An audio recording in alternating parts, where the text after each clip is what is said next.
നമസ്കാരം. പകൽ വാർത്ത ആരംഭിക്കുന്നു. ആദ്യം പ്രധാന തലക്കെട്ടുകൾ. CJP പ്രവർത്തകർക്കെതിരായ പോലീസ് നടപടിയിൽ സ്വതന്ത്രാന്വേഷണം വേണമെന്ന് സുപ്രീംകോടതി. അന്വേഷണത്തിനായി ഉന്നതതല സമിതിയെ നിയോഗിക്കുമെന്ന് ചീഫ് ജസ്റ്റിസ് അധ്യക്ഷനായ ബെഞ്ച്. പാർലമെന്റിൽ ഇന്നും പ്രതിപക്ഷ ബഹളം. പൊതുപരീക്ഷാ ഭേദഗതി ബില്ലിൽ ലോക്സഭയിൽ 6 മണിക്കൂർ ചർച്ച.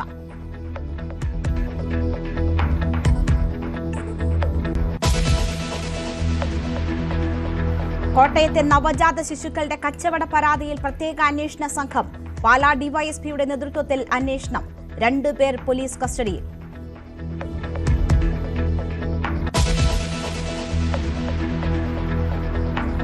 ലഹരിക്കേസിൽ പിടിയിലായ അധ്യാപികമാർക്ക് പിന്നിൽ വൻ ശൃംഖലയെന്ന സൂചന. കാവ്യയും കീർത്തനയും ചേർന്ന് നടത്തിയ സ്ഥാപനം വഴിയും ലഹരി ഇടപാടെന്ന് സംശയം. വിദ്യാർത്ഥികൾക്കടക്കം മയക്കുമരുന്ന് നൽകിയതിലും സൂചനകൾ.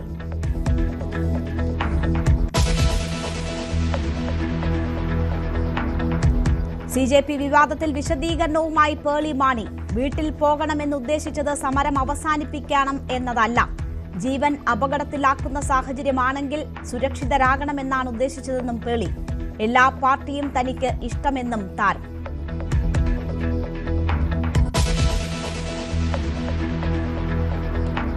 മേക്കപ്പ് ആർട്ടിസ്റ്റ് ജാൻമണിക്കെതിരെ കേസ്. നടപടി പ്രധാനമന്ത്രിയെ അവഹേളിച്ചെന്ന പരാതിയിൽ. പരാതി നൽകിയത് മഹിളാ മോർച്ച സംസ്ഥാന അധ്യക്ഷ നവ്യ ഹരിദാസ്.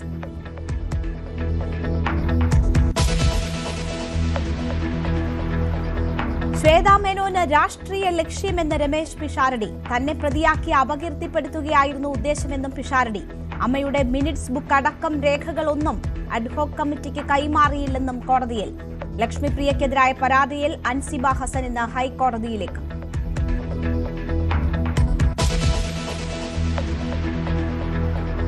സാബു എം ജേക്കബിനെതിരെ ഗുരുതര ആരോപണം ഉന്നയിച്ച് 2020 വിട്ട് അഖിൽ മാരാർ. കൊട്ടാരക്കര സീറ്റ് വാഗ്ദാനം ചെയ്ത് വഞ്ചിച്ചു. തെരഞ്ഞെടുപ്പിൽ BJP നൽകിയ പണം സാബു ഉപയോഗിച്ചില്ലെന്നും അഖിൽ മാരാർ. 20 ലക്ഷം രൂപയുടെ bike വിറ്റാണ് മത്സരിച്ചതെന്നും Akhil.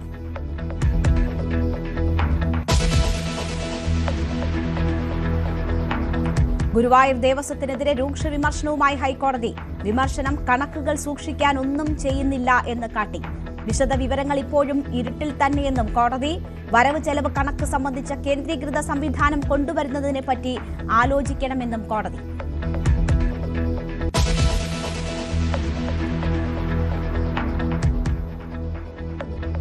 Police officers association ഇല്ലാതാക്കിയതിൽ സേനയിൽ ഒരു വിഭാഗത്തിന് അതൃപ്തി. ഗ്രേഡ് SI ഉൾപ്പെടെയുള്ളവരെ താഴ്ത്തിക്കെട്ടുന്നതാണ് പുനഃസംഘടനയെന്ന ആരോപണം. പോലീസ് സ്റ്റേഷനുകളിൽ വലിയ വേർതിരിവിന് കാരണമാകുമെന്നും വിമർശനം. അസോസിയേഷൻ പിരിച്ചുവിട്ടതിൽ ഒരാക്ഷേപവുമില്ലെന്ന് ആഭ്യന്തരമന്ത്രി.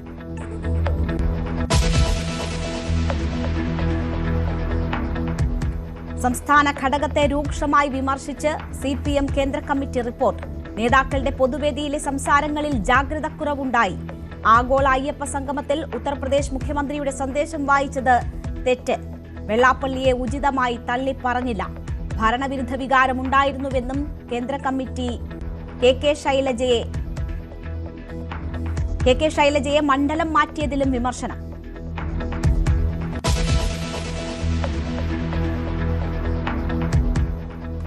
ഊരാളുങ്കൽ സൊസൈറ്റി ചെയർമാൻ രമേശൻ പാലേരി അന്തരിച്ചു. 66 വയസ്സിൽ മരണം. കോയമ്പത്തൂരിലെ സ്വകാര്യ ആശുപത്രിയിൽ.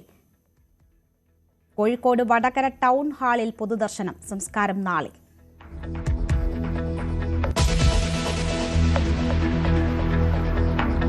ഇറാൻ അഭ്യർത്ഥിച്ചതിനാലാണ് സമാധാന ചർച്ചകൾ പുനരാരംഭിച്ചതെന്ന് ട്രംപ്. വൈകിയാൽ വൻ ആക്രമണമെന്ന് മുന്നറിയിപ്പ്. യാചന തങ്ങളുടെ രക്തത്തിലില്ലെന്ന് ഇറാന്റെ മറുപടി. നെതന്യാഹു ഇന്ന് വൈറ്റ് ഹൌസിൽ. സൗദി അറേബ്യയുടെ തലസ്ഥാനമായ റിയാദും കിഴക്കൻ പ്രവിശ്യയിലെ എണ്ണ ശുദ്ധീകരണശാലകളും ലക്ഷ്യമിട്ട് ഡ്രോൺ ആക്രമണം.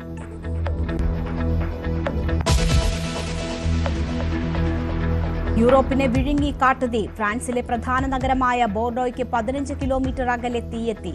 ഫ്രാൻസിൽ നശിച്ചത് 98,000 ഹെക്ടർ വനഭൂമി. സ്പെയിനിൽ 1.3 ലക്ഷം ഹെക്ടർ. ഒഴിപ്പിച്ചത് 3.5 ലക്ഷം പേരെ.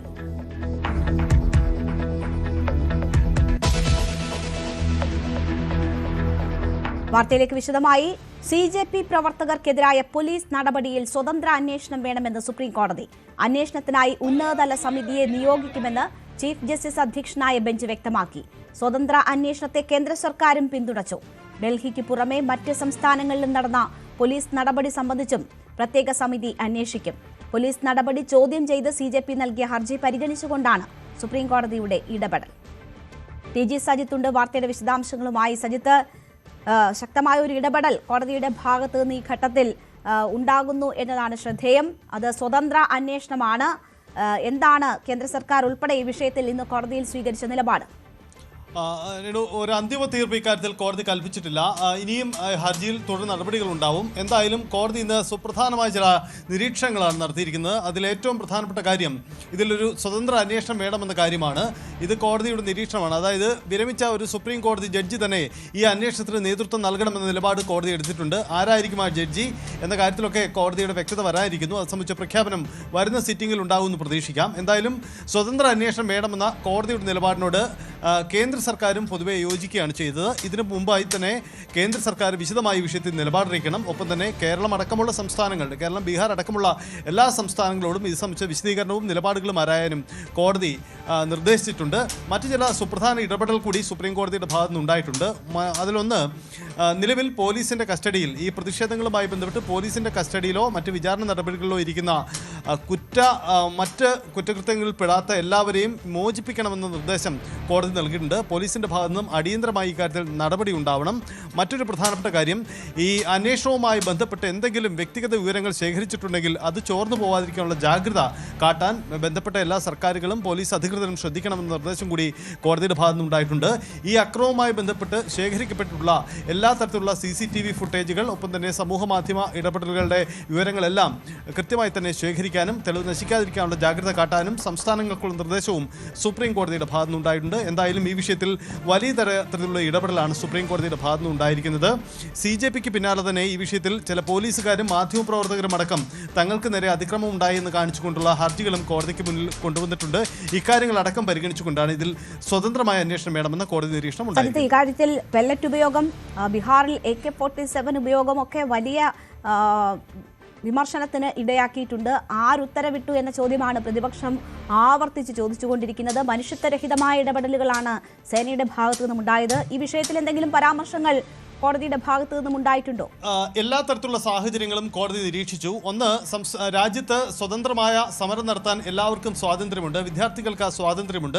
പക്ഷേ അത് പരിധി കടന്നു പോവാതിരിക്കാനുള്ള ഇടപെടൽ നടത്തേണ്ട ഉത്തരവാദിത്തം ആ സംഘടനകൾക്കുമുണ്ട് എന്നതാണ്. കാരണം ഇരുഭാഗത്തു നിന്നുമുള്ള ഹർജികൾ കോടതിയുടെ പരിഗണനയ്ക്ക് വന്നിരുന്നു. അതുകൊണ്ട് തന്നെയാണ് ആ തരത്തിലുള്ള നീക്കങ്ങൾ ഉണ്ടായത്. അതിനപ്പുറം പോലീസ് നടപടിയെ സംബന്ധിച്ച് മറ്റു രൂക്ഷമായ പരാമർശങ്ങളിലേക്ക് കോടതി കടന്നിട്ടില്ലെന്നാണ് മനസ്സിലാക്കുന്നത്.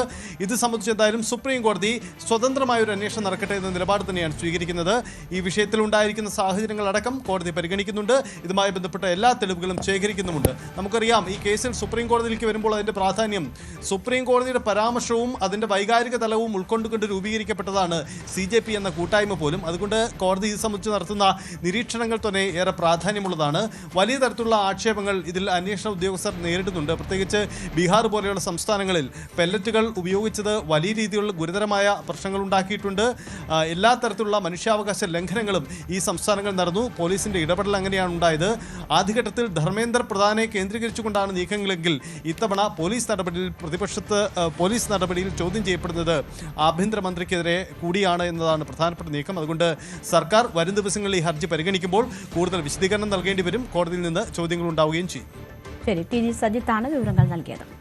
പരീക്ഷാ തട്ടിപ്പിൽ കഠിന ശിക്ഷ ഉറപ്പാക്കുന്ന പൊതുപരീക്ഷാ ഭേദഗതി ബില്ലിൽ ലോക്സഭയിൽ ഉച്ചയ്ക്ക് 2 മണി മുതൽ 6 മണിക്കൂർ ചർച്ച നടക്കും. ചർച്ചയുമായി സഹകരിക്കുമെന്ന് പ്രതിപക്ഷം അറിയിച്ചു. രാവിലെ ഇരു സഭകളും ആരംഭിച്ചപ്പോൾ തുടങ്ങിയ പ്രതിപക്ഷ പ്രതിഷേധത്തെ തുടർന്ന് സഭകൾ 2 മണിവരെ നിർത്തിവച്ചിരിക്കുകയാണ്. CJP പ്രതിഷേധത്തിന് നേരെ നടത്തിയ പോലീസ് അക്രമത്തിൽ ആഭ്യന്തരമന്ത്രി അമിത്ഷായുടെ പ്രസ്താവന ആവശ്യപ്പെട്ടായിരുന്നു ഇന്നും പ്രതിപക്ഷ പ്രതിഷേധം. വിവരങ്ങളുമായി കിരൺ ബാബു ചേരും. എന്തായാലും ഇന്നും സഭയിൽ ശക്തമായ പ്രതിഷേധമാണ് പ്രതിപക്ഷ പാർട്ടികളുടെ ഭാഗത്തു നിന്നും ഉണ്ടായത്. അത് അമിത്ഷായുടെ പ്രസ്താവന ആവശ്യപ്പെട്ടുകൊണ്ടായിരുന്നു. ഇന്നലെയും ഇതേ വിഷയം ഉയർത്തിക്കാട്ടിയാണ് സഭയിൽ പ്രതിപക്ഷ ബഹളമുയർന്നത്. നിരവധി തവണ സഭ തടസ്സപ്പെടുന്ന ഒരു സാഹചര്യം ഉണ്ടായത്. ആർ കിരൺ ബാബു വിവരങ്ങളുമായി ചേരുകയാണ്. കിരൺ, എന്തായാലും ചർച്ചയുമായി സഹകരിക്കാൻ പ്രതിപക്ഷം തീരുമാനിച്ചിരിക്കുകയാണ്. ആ ചർച്ച 2 മണിക്ക് തുടങ്ങാനും ഇരിക്കുന്നു. പക്ഷേ അതുവരെ നടക്കേണ്ടുന്ന സഭാ നടപടികൾ ഇന്നും തടസ്സപ്പെട്ടിരിക്കുന്നു. അത് അമിത്ഷായുടെ പ്രസ്താവനയുമായി ബന്ധപ്പെട്ടാണ്. എന്താണ് ഇതുമായി ബന്ധപ്പെട്ട് ഭരണ പ്രതിപക്ഷങ്ങൾക്കിടയിൽ ഉണ്ടായിട്ടുള്ള ധാരണ ഈ ചർച്ചയിൽ? രേണുക, മൺസൂൺ സമ്മേളനം തുടങ്ങിയ ശേഷം ഇനി ആദ്യമായിട്ടായിരിക്കും ഇന്ന് 2 മണി മുതൽ 6 മണിക്കൂർ നീളുന്ന ചർച്ചയ്ക്ക് ഭരണപക്ഷവും പ്രതിപക്ഷവും സഹകരിച്ച് അത്തരമൊരു സഭാ നടപടികൾ സുഗമമായി മുന്നോട്ട് പോകാൻ പോകുന്നത്. ഇന്ന് 2 മണിക്കാണ് ചർച്ച ആരംഭിക്കുന്നത്. പരീക്ഷാ ഭേദഗതി ബില്ലിൽ കഴിഞ്ഞ ദിവസം പരീക്ഷാ ഭേദഗതി ബിൽ അവതരിപ്പിച്ചിരുന്നു. ആ ബില്ലിലാണ് ഇന്ന് ചർച്ച നടക്കുന്നത്. പരീക്ഷാ പേപ്പറുകൾക്ക് ചോർച്ചയുണ്ടായാൽ അതിന് ഉത്തരവാദിത്തപ്പെട്ടവർക്ക് കഠിനമായ ശിക്ഷ ഉറപ്പാക്കുന്ന ഒരു ഭേദഗതി ബില്ലാണ് ഇപ്പോൾ ഈ CJP സമരത്തെ തുടർന്ന് അവതരിപ്പിക്കാൻ കേന്ദ്ര സർക്കാർ തീരുമാനിച്ചതും അത് അവതരിപ്പിക്കുകയും ചെയ്തിരിക്കുന്നത്. ഈ ബില്ലിന്റെ ചർച്ചയോട് പൂർണ്ണമായും സഹകരിക്കുമെന്ന് പ്രതിപക്ഷം അറിയിച്ചിട്ടുണ്ട്. ഓരോ പാർട്ടികൾക്കും നിശ്ചിത സമയം വീതം അനുവദിച്ചിട്ടുണ്ട്. അത് 2 മണിക്കാണ് ചർച്ച ആരംഭിക്കുന്നത്. ഇന്ന് രാവിലെ പാർലമെന്റ് ഇരുസഭകളും ആരംഭിച്ചപ്പോൾ തന്നെ പെല്ലറ്റുകൾ ഉപയോഗിച്ച് സംബന്ധിച്ച് കഴിഞ്ഞ ദിവസങ്ങളിലൊക്കെ വലിയ വാർത്തയും വിവാദവും ഒക്കെ ആയിരുന്നു. അങ്ങനെ അന്വേഷണത്തിലടക്കം അത് തെളിഞ്ഞിരുന്നു. പെല്ലറ്റുകൾ പ്രതിഷേധിച്ച വിദ്യാർത്ഥികൾക്ക് നേരെ ഉപയോഗിച്ചു എന്നത് നിയമവിരുദ്ധമായി അത്തരം പെല്ലറ്റുകൾ ഉപയോഗിച്ച വിഷയത്തിൽ വിദ്യാർത്ഥികൾക്ക് നേരെ നടത്തിയ പോലീസ് അതിക്രമത്തിൽ ആഭ്യന്തരമന്ത്രി അമിത്ഷാ പ്രസ്താവന നടത്തണം എന്നാവശ്യപ്പെട്ടാണ് ഇരുസഭകളിലും രാജ്യസഭയിലും ലോക്സഭയിലും പ്രതിപക്ഷം രാവിലെ പ്രതിഷേധിച്ചത്. പക്ഷേ പ്രതിപക്ഷ പ്രതിഷേധം അംഗീകരിക്കാൻ തയ്യാറായില്ല. ലോക്സഭയിൽ രാവിലെ ആകെ സുഗമമായി നടന്ന നടപടി കോമൺവെൽത്ത് ഗെയിംസിൽ മെഡൽ നേടിയ ഇന്ത്യൻ കായിക താരങ്ങൾക്ക് അഭിനന്ദിച്ചുകൊണ്ട് പാർലമെന്റിൽ ആ അഭിനന്ദന പ്രമേയം മാത്രമാണ് എല്ലാവരും ഒരുമിച്ച് ബഹളമില്ലാതെ പാസ്സായത്. അതിന് തൊട്ടു പിന്നാലെ തന്നെ പ്രതിപക്ഷം ഇത് ആവശ്യപ്പെട്ടുകൊണ്ട് അമിത്ഷായുടെ പ്രസ്താവന ആവശ്യപ്പെട്ടുകൊണ്ട് പ്രതിപക്ഷ ബഹളം ആരംഭിച്ചിരുന്നു. ഇരു സഭകളിലും ഈ ബഹളത്തെ തുടർന്ന് ആദ്യം 12 മണി വരെയും പിന്നീട് 12 മണിക്കും സമാനമായ സംഭവങ്ങൾ ആവർത്തിച്ചോടുകൂടി 2 മണി വരെയും ഇരുസഭകളും നിർത്തിവെക്കുകയായിരുന്നു. 2 മണി മുതൽ ലോക്സഭയിൽ ഈ ചർച്ച നടക്കും. ശരി, ആർ കിരൺ ബാബു ആണ് വിവരങ്ങൾ നൽകുന്നത്. CJP സമരവുമായി ബന്ധപ്പെട്ട സ്ത്രീവിരുദ്ധ പരാമർശത്തിൽ RSS നേതാവ് TG മോഹൻദാസിനെതിരെ പ്രതിഷേധം. കൊച്ചിയിൽ DYFI പ്രതിഷേധ മാർച്ച് നടത്തി. പരാമർശം പിൻവലിക്കാൻ മോഹൻദാസ് തയ്യാറാകണമെന്ന് നേതാക്കൾ ആവശ്യപ്പെട്ടു.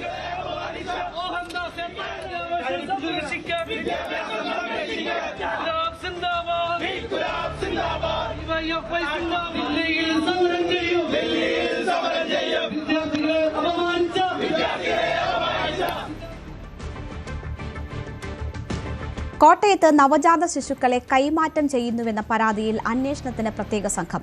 പാലാ ഡിവൈഎസ്പിയുടെ നേതൃത്വത്തിലാണ് അന്വേഷണം. നിലവിൽ 2 പേർ പോലീസ് കസ്റ്റഡിയിലാണ്.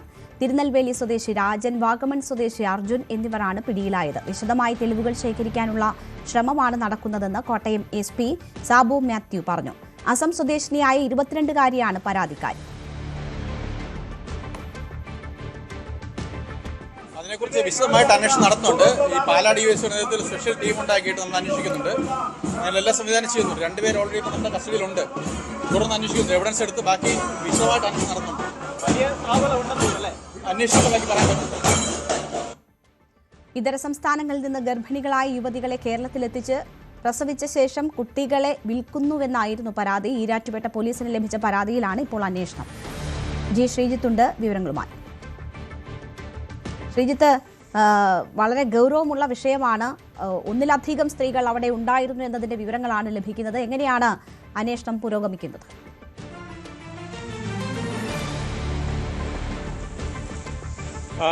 ഈ മാസം 16-നാണ് ഈ അസം സ്വദേശിനിയായ യുവതി തീക്കോയി ഈ വീട്ടിലെത്തുകയും അവിടെ താമസിക്കുകയും ചെയ്തത്. കഴിഞ്ഞ ദിവസം വരെ അവിടെ താമസിച്ചതാണ്. പക്ഷേ ഇവർ ഇതിന് ശേഷം ഈ കുട്ടികളെ എടുത്ത ശേഷം ഈ പെൺകുട്ടിയെ ദുബായിലേക്ക് കടത്താൻ ശ്രമിക്കുന്നതായി അവരുടെ ഈ 2 പേരുടെ അർജുൻ്റെയും രാജയുടെയും സംഭാഷണത്തിൽ നിന്ന് ഈ പെൺകുട്ടിക്ക് മനസ്സിലാകുന്നു. അങ്ങനെയാണ് ഈ പെൺകുട്ടി അവിടെ നിന്ന് പുറത്ത് ചാടുന്നത്. ഈ പെൺകുട്ടി എത്തുമ്പോൾ 2 പേർ അവിടെ ഉണ്ടായിരുന്നു, 2 ഗർഭിണികൾ അവിടെ ഉണ്ടായിരുന്നു എന്നുള്ളതാണ് പെൺകുട്ടി പോലീസിന് നൽകിയിരിക്കുന്ന മൊഴി. എന്തായാലും കോട്ടയം ഗാന്ധിനഗറിലുള്ള ഒരു ഇത്തരം ആളുകളെ പാർപ്പിക്കുന്ന കുട്ടികളുടെ ഒരു കേന്ദ്രമുണ്ട്. അവിടെ ഈ പെൺകുട്ടിയെ ഇപ്പോൾ പാർപ്പിച്ചിരിക്കുകയാണ്. ഈ പെൺകുട്ടിക്ക് ആദ്യം ഭർത്താവിനൊരു കുട്ടി ഉണ്ടാകുന്നു. അത് പെൺകുട്ടിയായിരുന്നു.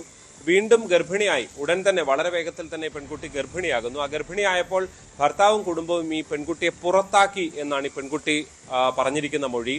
ഇതിന് പിന്നാലെ ഗൂഗിളിലും മറ്റും സെർച്ച് ചെയ്താണ് ഇത്തരം ആളുകൾക്ക് നിൽക്കാൻ കഴിയുന്ന കേന്ദ്രമുണ്ടോ എന്ന് സെർച്ച് ചെയ്തപ്പോൾ ഇതിൽ നിന്ന് വിവരം ലഭിച്ചു എന്നുള്ളതാണ്. ഇതുമായി ബന്ധപ്പെട്ടവരെ കണ്ടെത്തി എന്നുള്ളതാണ്. അങ്ങനെയാണ് നാട്ടിലേക്ക് എത്തുന്നത്.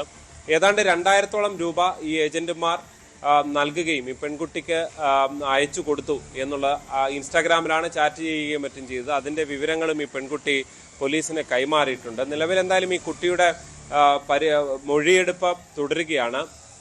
ഇത് അത്യന്തം ഗൗരവമുള്ള ഒരു വിഷയമായതുകൊണ്ട് തന്നെ പാലാ ഡിവൈഎസ്പിയുടെ നേതൃത്വത്തിൽ ഒരു പ്രത്യേക സംഘത്തെ ഇത് പരിശോധിക്കുന്നതിന് വേണ്ടി ചുമതലപ്പെടുത്തിയിട്ടുണ്ട്. ഈ പെൺകുട്ടി പറഞ്ഞ വിവരങ്ങളെല്ലാം പൂർണ്ണമായും ശരിയാണോ എന്നതടക്കം പരിശോധിച്ചു വരികയാണ് പോലീസ്.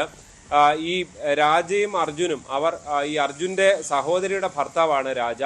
മറ്റു കൂടുതൽ പേർക്ക് ഇതിൽ പങ്കുണ്ട്, ഇടനിലക്കാരായിട്ടുള്ളവർ ഉണ്ട്, ചിലർ തിരുവനന്തപുരം സ്വദേശികളാണ് എന്നൊക്കെയുള്ള സംശയങ്ങളുണ്ട്.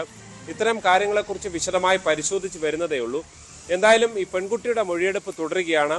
കൂടുതൽ എത്ര വ്യാപ്തിയുണ്ട് ഈ സംഭവത്തിന് എന്നുള്ളത് വ്യക്തമല്ല. എന്തായാലും തീക്കോയി ഞണ്ടുകല്ലിൽ 1 മാസം മുൻപാണ് വാടകയ്ക്ക് വീടെടുത്ത് ഈ അർജുനും രാജയും ചേർന്ന് വീടെടുത്ത് ഇവിടെ ഇത് നടത്തുന്ന സാഹചര്യം, ഈ ഒരു വീട്ടിൽ ഈ പെൺകുട്ടികളെ പാർപ്പിക്കുന്ന സാഹചര്യം ഉണ്ടായിരുന്നത്. ഇത് സംഭവം പുറത്തു വരുന്നവരെ നാട്ടുകാർക്ക് ഇതിനെക്കുറിച്ച് കാര്യമായ വിവരം ഒന്നും ഉണ്ടായിരുന്നില്ല. വലിയൊരു റബ്ബർ തോട്ടത്തിനുള്ളിലാണ് ഈ വീട് ഉള്ളത്. എന്തായാലും ഇതിൽ ആസൂത്രണങ്ങൾ നടന്നിട്ടുണ്ട്. ഇതിന് പിന്നിൽ ആരൊക്കെയുണ്ട്, എത്രത്തോളം വലിയ ശൃംഖലയാണ് എന്നത് സംബന്ധിച്ചുള്ള വിവരങ്ങൾ പോലീസ് പരിശോധിച്ച് വരുന്നത്. രേണുക. ശരി, ജി ശ്രീജിത്താണ് വിവരങ്ങൾ നൽകിയത്. CJP വിവാദത്തിൽ വിശദീകരണവുമായി പേളി മാണി. തന്റെ വാക്കുകൾ തന്നെ സ്നേഹിക്കുന്ന ജനങ്ങളെ വേദനിപ്പിച്ചു.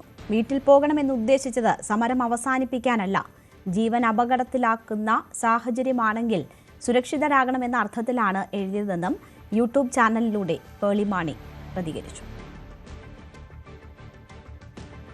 നീ ഗോ ഹോം എന്ന് പറയുമ്പോൾ പോലും ഞാനത് പറയുന്നത് നിങ്ങൾ സേഫായിട്ടിരിക്കണേ എന്ന് പറയുന്നതിൻ്റെ കൂടെയാണ് ഞാനത് പറയുന്നത്. ഐ എം നോട്ട് സെയിങ് നിങ്ങൾ ഇത് നിർത്തിയിട്ട് നിങ്ങൾ വീട്ടിൽ പോകണം ആ ഒരു മൂഡിൽ പറയാൻ. ഫസ്റ്റ് ഓഫ് ഓൾ ഞാൻ ആരുമല്ല, I'm nobody to say that. അത് പറയേണ്ട ആവശ്യം എനിക്കില്ല.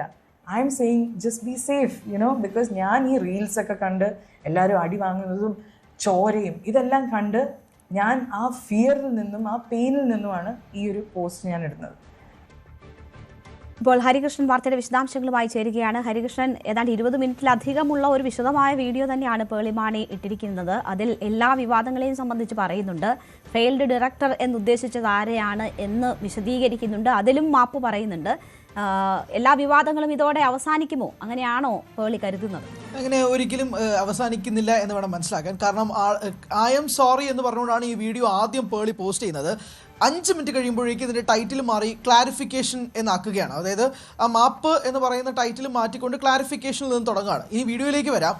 പേളി 3 കാര്യങ്ങളുമായിട്ടാണ് പ്രധാനമായും കഴിഞ്ഞ കുറച്ച് ദിവസങ്ങളിൽ പ്രശ്നങ്ങളായത്. 1, ഫെയിൽ ഡയറക്ടർ എന്ന പരാമർശം, 2, ഗോ ഹോം എന്ന് പറയുന്ന പരാമർശം, 3, saffron is my favourite colour. ഇത് 3ഉമായിരുന്നു പേളിക്ക് ഏറ്റവും കൂടുതൽ ഉന്നയിക്കപ്പെട്ടിരുന്ന ആരോപണം. ഇതിൽ 2 കാര്യങ്ങളിലാണ് പേളി വിശദീകരണം നടത്തുന്നത്. 1, പേളി ഉദ്ദേശിച്ച ഗോ ഹോം എന്ന് പറയുന്നത് വീട്ടിൽ പോകൂ എന്നല്ല, ആ ഗോ ഹോം അല്ല പേളി ഉദ്ദേശിച്ചതെന്നാണ് പേളി പറയുന്ന ക്ലാരിഫിക്കേഷൻ. പേളി അത് വേറെ ടോണിലാണ് വായിക്കുന്നത്. വായിച്ചവരുടെ മിസ്റ്റേക്ക് എന്നുള്ള രീതിയിൽ വരെ മാറുന്നുണ്ട്. അതായത് ഗോ ഹോം എന്ന് ഉദ്ദേശിച്ചത് നിങ്ങൾ സുരക്ഷിതരായി ഇരിക്കൂ എന്നാണ് അതിൻ്റെ അർത്ഥം, അല്ലാതെ വീട്ടിൽ പോകൂ എന്നൊരു അർത്ഥമില്ല എന്നാണ് പേളി മാണി നൽകുന്ന ഈ വിശദീകരണം, ഈ ക്ലാരിഫിക്കേഷൻ വീഡിയോയിൽ. 2, ഫെയിൽഡ് ഡയറക്ടർ എന്നത് ജോ സിബി മലയിലിനെ ഉദ്ദേശിച്ചുകൊണ്ടാണ് പറഞ്ഞത്. അതിൽ സിബി മലയിൽ എന്ന സംവിധായകൻ എങ്ങനെയാണ് വന്നതെന്ന് അറിയില്ല. ഈ 7 പേജ് വിശദീകരണം എഴുതിയ വ്യക്തിയെയാണ് ഫെയിൽഡ് ഡയറക്ടർ എന്ന് താൻ ഉദ്ദേശിച്ചത്.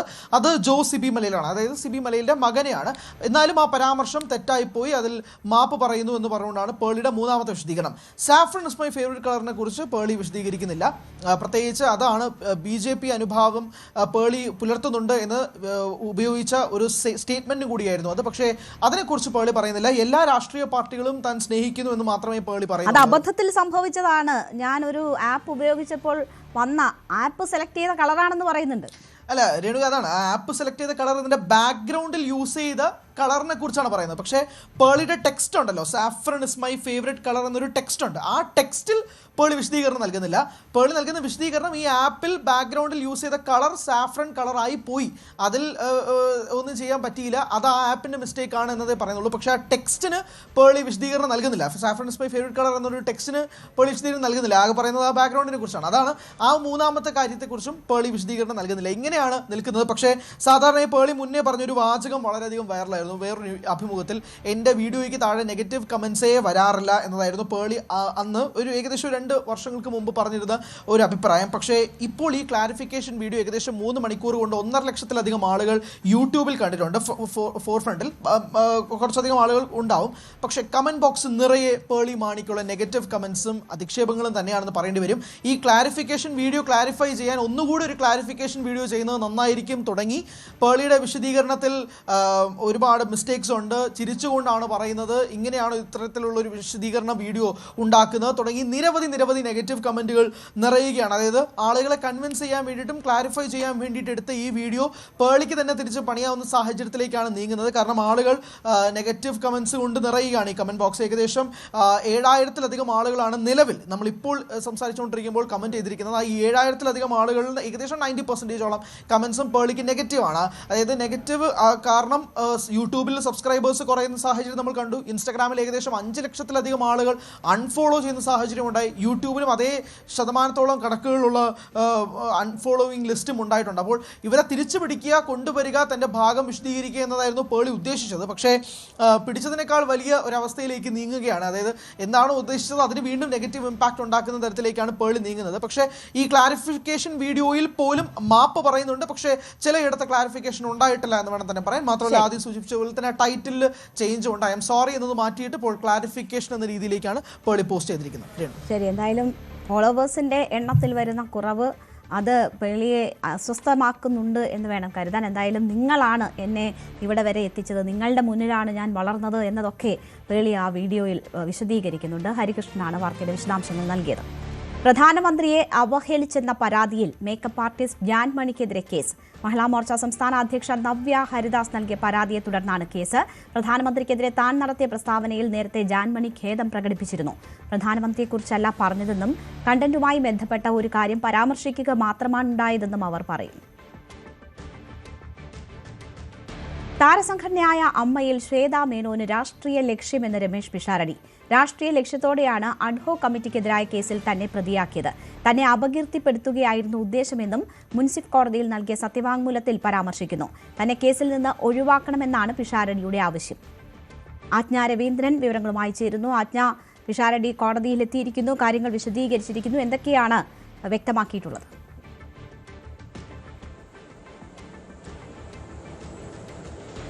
രേണുക, ശ്വേത മേനോന് രാഷ്ട്രീയ ലക്ഷ്യമാണെന്നാണ് പിഷാരടി കോടതിയിൽ വ്യക്തമാക്കിയിരിക്കുന്നത്. എറണാകുളം മുൻസിഫ് കോടതിയിൽ നൽകിയ സത്യവാങ്മൂലത്തിലാണ് പിഷാരടി അത്തരത്തിൽ ഒരു സത്യവാങ്മൂലം നൽകിയിരിക്കുന്നത്. പ്രത്യേകിച്ചും തന്നെ ഇതിലേക്ക് വലിച്ചിഴച്ചിട്ട് തന്നെ രാഷ്ട്രീയ ലക്ഷ്യത്തോടു കൂടിയാണ്, തന്നെ അപകീർത്തിപ്പെടുത്തുക എന്ന ലക്ഷ്യത്തോടു കൂടിയാണ് ഇത്തരത്തിലുള്ള ഒരു ഇടപെടൽ ഉണ്ടാക്കിയിരിക്കുന്നതെന്നാണ് ശ്വേതാ മേനോൻ ഇത്തരത്തിൽ തന്നെ ഇതിൽ ഇൻവോൾവ് ചെയ്തതെന്നാണ് പിഷാരടി വ്യക്തമാക്കുന്നത്. ഈ അഡ്ഹോക് കമ്മിറ്റിയുടെ ചുമതല ആദ്യഘട്ടത്തിൽ തന്നെ താൻ ഒഴിഞ്ഞിരുന്നു, തനിക്കിത് പറ്റിയതല്ല എന്നുള്ള ബോധ്യമുണ്ടായിരുന്നു. പ്രത്യേകിച്ചും ശ്വേതാ മേനോനും സംഘവും രാജിവെച്ച ശേഷമാണ് ജൂൺ 21 ചേർന്ന ജനറൽ ബോഡിയിൽ പരസ്യമായി മാധ്യമങ്ങളിൽ താനും തന്റെ ടീമും രാജിവെക്കുന്നു എന്ന് ശ്വേതാ മേനോൻ പ്രഖ്യാപിച്ചതിന് ശേഷമാണ് അഡ്ഹോക് കമ്മിറ്റി നിലവിൽ വന്നത്. അഡ്ഹോക് കമ്മിറ്റിയുടെ ചുമതല കൺവീനർ എന്നുള്ള സ്ഥാനമാണ് തനിക്ക് നൽകിയത്. അത് ശ്വേതാ മേനോൻ ഈ കോടതിയിൽ തന്റെ കൺവീനർ സ്ഥാനത്തെയാണ് ചോദ്യം ചെയ്തത്. അപ്പോൾ തന്നെ താൻ വ്യക്തമാക്കി ഇതിലേക്ക് തിരിച്ചില്ല, തനിക്ക് പറ്റിയതല്ല ഇതൊന്നും തിരിച്ചില്ല എന്നുള്ള കാര്യവും കോടതിയെ ബോധ്യപ്പെടുത്തിയതാണ്. അതേസമയം കോടതിയിൽ ജനറൽ ബോഡിയുടെ അടക്കം ഈ ശ്വേതാ മേനോനും സംഘവും ഹാജരാക്കിയിരിക്കുന്ന മിനിറ്റ്സ് ഉൾപ്പെടെ കൃത്യമല്ല എന്നുള്ള കാര്യവും കോടതി രമേശ് പിഷാരടി വ്യക്തമാക്കിയിട്ടുണ്ട്. ആ ഒരു സാഹചര്യത്തിൽ തന്നെ അപകീർത്തിപ്പെടുത്തുക എന്ന ലക്ഷ്യത്തോടു കൂടിയാണ് ഈ ശ്വേതാ മേനോൻ തന്നെ ഈ കേസിലേക്ക് വലിച്ചിഴച്ചിട്ടത്. തന്നെ മാത്രമല്ല രാഷ്ട്രീയ ലക്ഷ്യമാണ് ശ്വേതയുടെ ഉദ്ദേശം, ഇതിലൂടെ ശ്വേത മുന്നോട്ട് വെക്കുന്നതെന്നുമാണ് രമേശ് പിഷാരടി എറണാകുളം മുൻസിഫ് കോടതിയിൽ നൽകിയ സത്യവാങ്മൂലത്തിൽ വ്യക്തമാക്കിയിരിക്കുന്നത്. ആജ്ഞ രവീന്ദ്രനാണ് വിവരങ്ങൾ നൽകിയത്. കുണ്ടറയിൽ പോലീസ് കസ്റ്റഡിയിലെടുത്ത് വിട്ടയച്ച യുവാവിന്റെ മരണം ജില്ലാ ക്രൈംബ്രാഞ്ച് അന്വേഷിക്കും. ജില്ലാ ക്രൈംബ്രാഞ്ച് ഡിവൈഎസ്പിക്കാണ് അന്വേഷണ ചുമതല. കൊല്ലം റൂറൽ എസ്പി ഷാജി സുഗുണന്റെ മേൽനോട്ടത്തിലായിരിക്കും അന്വേഷണം നടക്കുക. ജൂൺ 16-നാണ് പെരുമ്പിഴ സ്വദേശി സിയാദിനെ കുണ്ട്ര പോലീസ് കസ്റ്റഡിയിലെടുക്കുന്നത്. അയൽവാസി നൽകിയ പരാതിയെ തുടർന്നാണ് 13-കാരനെ കാണാനില്ല എന്നുള്ളൊരു പരാതിയെ തുടർന്നാണ് സിയാദിനെ കുണ്ട്ര പോലീസ് വീട്ടിൽ നിന്നും മക്കളുടെയും കുടുംബത്തിൻ്റെയും മുന്നിൽ വെച്ച് കസ്റ്റഡിയിലെടുത്ത് പോലീസ് സ്റ്റേഷനിലേക്ക് കൊണ്ടുപോയത്. പോലീസ് ജീപ്പിൽ വെച്ച് അതിക്രൂരമായി മർദ്ദിച്ചു എന്നാണ് കുടുംബത്തിൻ്റെ ഒരു ആരോപണം ഉയർന്നിരിക്കുന്നത്. തുടർന്ന് ഈ കസ്റ്റഡിയിലെടുത്തതിന് ശേഷം 38 ദിവസം പിന്നിടുമ്പോഴാണ് കഴിഞ്ഞ ദിവസം സിയാദ് മരണത്തിന് കീഴടങ്ങേണ്ടിയും വന്നത്. അപ്പോൾ ഈ സിയാദിൻ്റെ മരണം ചികിത്സയിലിരിക്കെ ഉണ്ടായ സിയാദിൻ്റെ മരണം ഈ ലോക്കപ്പ് മർദ്ദനത്തെ തുടർന്നാണ് നട്ടലിന് പഴുപ്പ് ഉണ്ടാവുകയും അങ്ങനെ മരണം സംഭവിക്കുകയും ചെയ്തു എന്നാണ് കുടുംബത്തിൻ്റെ വലിയൊരു ഗുരുതരമായിട്ടുള്ള ഒരു ആരോപണം ഉയർന്നു വന്നിരിക്കുന്നത്. സംഭവവുമായി ബന്ധപ്പെട്ട് വലിയ രീതിയിൽ ഈ ഒരു സംഭവം വാർത്തയായി മാറുകയും ഇതിൽ ആഭ്യന്തര വകുപ്പ് മന്ത്രി അടക്കം ഇടപെടുകയും ചെയ്തിട്ടുണ്ട്. സമഗ്രമായ അന്വേഷണത്തിന് ഉത്തരവിടുകയും ചെയ്തു. അങ്ങനെ DGPയുടെ നേതൃത്വത്തിൽ കൊല്ലം ക്രൈംബ്രാഞ്ചാണ് ഈ കേസ് ഇപ്പോൾ ഏറ്റെടുത്ത് അന്വേഷണം നടത്തുന്നത്. ഇതുമായി ബന്ധപ്പെട്ട് കേസ് അന്വേഷണം പുരോഗമിക്കുമ്പോൾ തന്നെ ഈ കേസിൽ തന്നെ നിരവധി ട്വിസ്റ്റുകൾ ഉണ്ടായിരിക്കുകയാണ്. കാരണം പോലീസ് ഈ ഒരു സംഭവം പൂർണ്ണമായും നിഷേധിക്കുന്നു. ഇങ്ങനെ അതായത് സിയാദിനെ മർദ്ദിച്ചിട്ടില്ല എന്ന് തന്നെയാണ് പോലീസ് പറയുന്നത്. സിയാദിന് അസുഖമുണ്ടായിരുന്നു. അങ്ങനെ അസുഖത്തെ തുടർന്നാണ് സിയാദിന് മരണം സംഭവിച്ചതെന്നാണ് പോലീസ് പറയുന്നത്. ഈ പോലീസിൻ്റെ ഇത്തരം ഭാഷ്യം ശരിയാകുന്ന തരത്തിലാണ് പോസ്റ്റ്മോർട്ടം റിപ്പോർട്ടും ഇപ്പോൾ പുറത്തു വന്നിരിക്കുന്നത്. സിയാദിനെ കസ്റ്റഡിയിലെടുത്തതിൻ്റെ തൊട്ട് അടുത്ത ദിവസം തന്നെ ഈ കാണാതായ 13-കാരനെ കണ്ടെത്തുകയും ചെയ്തിരുന്നു. അങ്ങനെയാണ് സിയാദിനെ പോലീസ് വിട്ടയക്കുന്നത്. എന്നാൽ പോലീസ് ജീപ്പിൽ വെച്ച് സിയാദിന് മർദ്ദനമേറ്റു എന്ന് പരാതിക്കാരിയുടെ മൊഴി കഴിഞ്ഞ ദിവസമാണ് പുറത്തു വന്നത്. ഇതിൽ പരാതിക്കാരി തന്നെ പറയുന്നുണ്ട് സിയാദിനെ മർദ്ദിച്ചതായി താൻ കണ്ടു എന്ന് പറയുന്നുണ്ട്. പക്ഷേ ലോക്കപ്പിൽ വെച്ച് മർദ്ദിച്ചതായോ അല്ലെങ്കിൽ SI മർദ്ദിച്ചതായിട്ടോ പറയുന്നില്ല. ഒരു കോൺസ്റ്റബിളാണ് മർദ്ദിച്ചത്, തൻ്റെ അടുത്ത് വെച്ച് ജീപ്പിനുള്ളിൽ വെച്ച് മർദ്ദിച്ചു എന്ന് പറയുന്നത്. അതായത് ഈ പരാതിക്കാരിയും കൂടി കൂട്ടിയാണ് പോലീസ് സ്റ്റേഷനിലേക്ക് കൊണ്ടുപോയത്. അപ്പോൾ ഇതിൽ ഒരു ഗുരുതരമായിട്ടൊരു ചട്ടലംഘനം നടന്നിട്ടുണ്ട്. വനിതാ പോലീസിൻ്റെ സാന്നിധ്യത്തിൽ മാത്രമേ ഒരു പെണ്ണിനെ കസ്റ്റഡിയിലെടുത്ത് കൊണ്ടുപോകാൻ സാധിക്കുകയുള്ളൂ. പക്ഷേ വനിതാ പോലീസ് ഇല്ലായിരുന്നു, അവർ യൂണിഫോമിലല്ലായിരുന്നു എന്നൊക്കെ അത്തരത്തിലുള്ളൊരു മൊഴിയും ഈ പരാതിക്കാരിയുടെ ഭാഗത്തു നിന്നും വന്നിട്ടുണ്ട്. എന്തായാലും ഇതുമായി ബന്ധപ്പെട്ടുള്ള ഒരു അന്വേഷണം ഇപ്പോൾ പുരോഗമിക്കുകയാണ്. പക്ഷേ ഇപ്പോഴും ലോക്കപ്പ് മർദ്ദനത്തെ തുടർന്നാണ് സിയാദിന് മരണം സംഭവിച്ചതെന്ന് തന്നെ ഒരു മൊഴിയിൽ കുടുംബാംഗങ്ങൾ ഉറച്ചു നിൽക്കുകയാണ്. സമഗ്രമായ അന്വേഷണം വേണമെന്ന് പറയുന്നുണ്ട്. സംഭവത്തിൽ പ്രതിഷേധം അറിയിച്ചുകൊണ്ട് DYFI പ്രവർത്തകർ കഴിഞ്ഞ ദിവസം പോലീസ് സ്റ്റേഷൻ ഉപരോധിച്ചിരുന്നു. മന്ത്രി പി സി വിഷ്ണുനാഥ്, മുൻ മന്ത്രി മേഴ്സിക്കുട്ടിയമ്മ, മുൻ ധനമന്ത്രി KN ബാലഗോപാൽ അടക്കം ഈ വിഷയത്തിൽ പിന്തുണ അർപ്പിച്ച് വരികയും ചെയ്തു. അതുപോലെ തന്നെ പോലീസിനെതിരെ ഗുരുതരമായിട്ടുള്ള ആരോപണങ്ങളാണ് ഇവരും ഉന്നയിച്ചിരിക്കുന്നത്. എന്തായാലും ഈ പരാതിക്കാരിയുടെ ഇത്തരം മൊഴി, അതായത് പോലീസ് മർദ്ദിച്ചിട്ടുണ്ട് എന്ന് പറയുന്ന ഇത്തരം മൊഴി വലിയ രീതിയിൽ പോലീസിനെ പ്രതിരോധത്തിലാക്കുന്ന ഒരു സാഹചര്യമാണ് ഇപ്പോൾ നിലവിലുള്ളത്. SVNews News 18 കൊല്ലം. സംസ്ഥാനത്ത് പോലീസ് ഓഫീസേഴ്സ് അസോസിയേഷൻ പിരിച്ചുവിട്ടതിൽ ആരോപണ പ്രത്യാരോപണങ്ങൾ. UDF അനുകൂല വിഭാഗത്തിന് അസോസിയേഷൻ കൈപ്പിടിയിലാക്കാൻ വേണ്ടി 3 സംഘടനകളിൽ ഒന്ന് പിരിച്ചുവിട്ടു എന്നാണ് ഉയരുന്ന ആരോപണം. പോലീസ് അസോസിയേഷനും സീനിയർ ഓഫീസേഴ്സ് അസോസിയേഷനും മാത്രമാണ് ഇനി നിലവിലുണ്ടാവുക. ഒരു സംഘടന പിരിച്ചുവിട്ടതോടെ ഗ്രേഡ് SIമാരും ASIമാരും പോലീസ് അസോസിയേഷന്റെ ഭാഗമാകും. ഇത് തരം താഴ്ത്തലാണെന്നാണ് ഒരു വിഭാഗത്തിന്റെ ആരോപണം.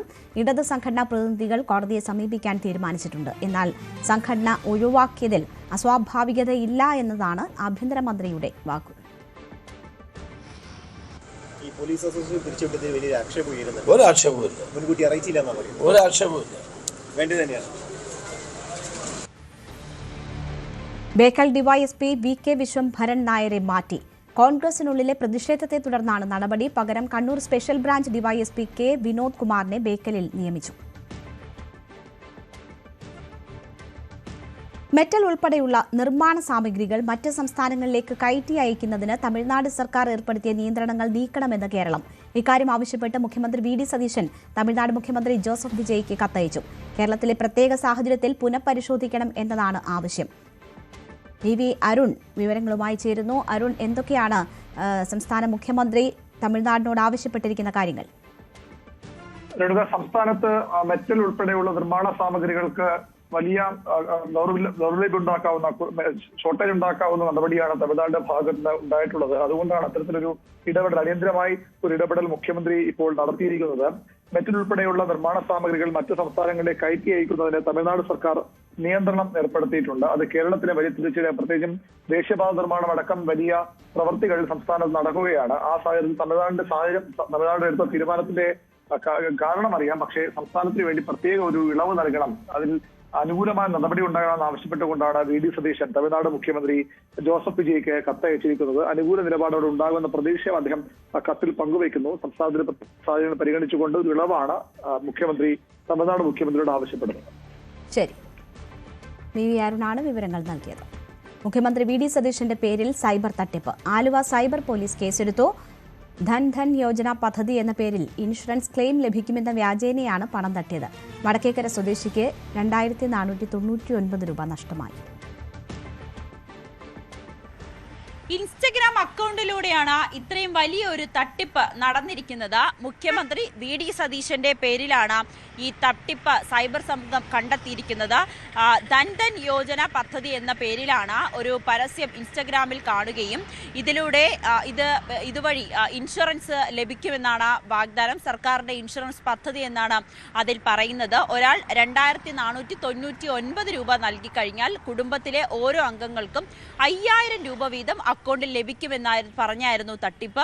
വടക്കേക്കര സ്വദേശി, മുഖ്യമന്ത്രിയുടെ മണ്ഡലം കൂടിയായിട്ടുള്ള പറവൂരിലെ തന്നെ വടക്കേക്കര സ്വദേശിയാണ് ഉള്ള ഒരു യുവാവാണ് സൈബർ പോലീസിന് പരാതി നൽകിയിരിക്കുന്നത്. ആലുവ പോലീസിനാണ് പരാതി നൽകിയിരിക്കുന്നത്. പരാതിയിൽ പ്രധാനമായും പറയുന്നത് ഇത്തരത്തിൽ ഇൻസ്റ്റഗ്രാമിലൂടെ ഒരു പരസ്യം കാണുകയും അതുമായി ബന്ധപ്പെട്ട് കൂടുതൽ കാര്യങ്ങൾ ഒരു വ്യക്തിയോട് ചോദിക്കുകയും ചെയ്തു.